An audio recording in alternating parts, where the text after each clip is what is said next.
Well, we're joined now by the Care Minister, Norman Lamb.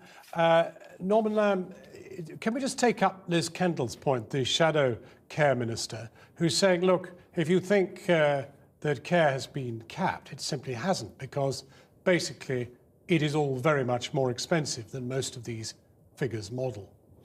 Well, the local authority in any area will determine what the cost of your care package will be, and that's what will be paid under the cap. And of course, any individual can choose to pay more than that if they wish to.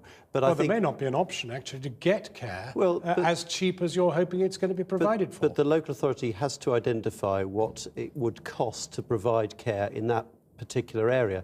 And I think, look, overall, this is a very significant reform, which I think actually has been widely welcomed. People, of course, have a debate about the level of the cap, but this transforms a very unfair system. Circumstances where people have worked hard throughout their lives, they get to retirement and then they're hit by catastrophic costs and they lose everything. That's deeply unfair.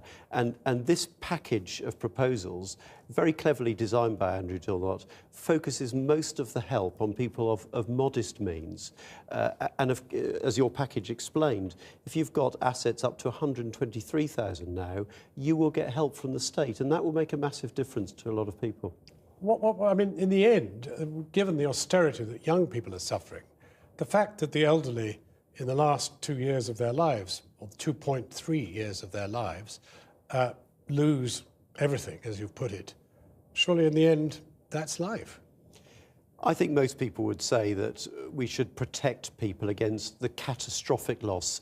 Dilnot absolutely accepted that we have to pay for our care costs in normal circumstances, but it's this sense that there is no way in which we can protect ourselves from dreadful care costs. In most other aspects of our lives, we can insure against it. We can't do that here, and it surely is a reasonable role for the state to protect people from those awful circumstances. None of us know whether we will be hit by it.